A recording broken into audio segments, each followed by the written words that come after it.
Oswald takes a cab from the Greyhound bus station downtown and asks to be dropped off at the 500 block of Beckley, which will be down at the corner, but he stops 2 blocks short and begins to walk towards the 500 block.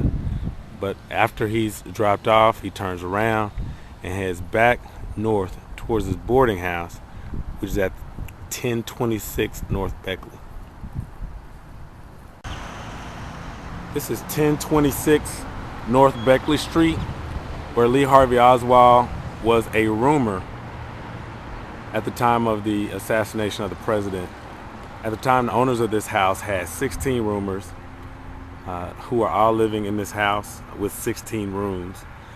I had an opportunity for the first time to go in. This is the first time this weekend when the owner of this house has allowed for tourists to come through who are interested in learning more about Lee Harvey Oswald and his role in the assassination and being here at the time. He had been a roomer here at 1016 North Beckley for 6 weeks prior to the shooting of the president. The person who lives in this house did know him at the time, and her grandmother was the owner of the house at the time of the assassination. Oswald was renting a room that is right inside where these 4 windows are. It was a relatively small room, but he had a twin bed, a nightstand, and a closet. It didn't really look big enough for that. I would assume it was maybe, the room was 10 by 20, 10 by 25. It was really small. And again, he had been a roomer here for 6 weeks. I did learn the difference between a roomer and a boarder because the roomers did not have any food privileges here. They all ate out at the time. And Oswald was here Monday through Friday, and he, on the weekends, went to Irving where his wife and children were. On the day of the assassination, Oswald came into the house, and Earlene Roberts, who cleaned here, was watching TV and mentioned to Oswald that the president had been assassinated and talked about how terrible it had been. He didn't mention anything. He didn't say anything. The only thing Oswald did was came in, got his jacket, and left. It was the last time he would come to this house. Again, the owner of this house talked about how her grandmother referred to Oswald in subsequent interrogations after the assassination. She made sure that everyone know he was quiet, soft-spoken, well-mannered, not social, did not go into the living room, which in the living room of the house is original coffee table, original couch, and an original chair, set up as it was at the time of the shooting of the president.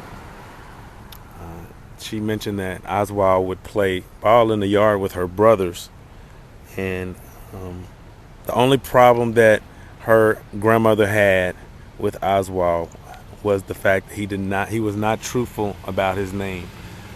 He signed up as a renter here under the name O.H. Lee, which basically he reversed his actual name, so he was not truthful about that, which in many of the accounts of the assassination, he lied about a lot of stuff.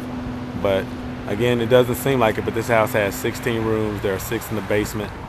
And I do want to thank the owner of this house for allowing me to spend about an hour with her discussing Lee Harvey Oswald and the time that he spent in her firsthand account of him at the time of the assassination. Oswald makes his way further south, which is a pretty good hike from 1026 North Beckley. Finds himself on 10th Street, headed west.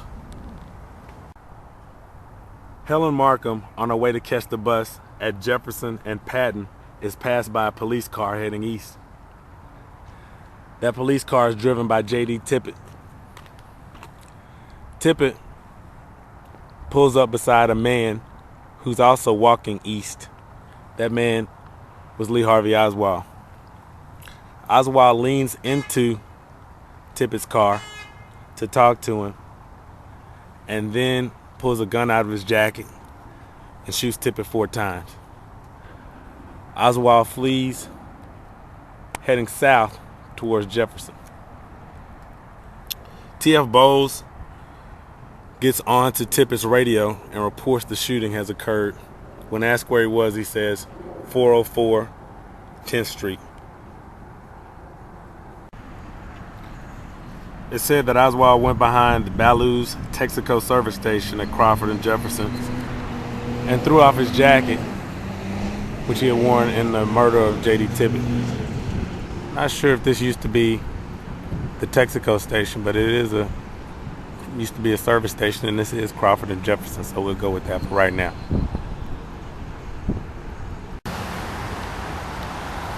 Around 1:36, Oswald makes his way into the Texas Theater at 231 West Jefferson.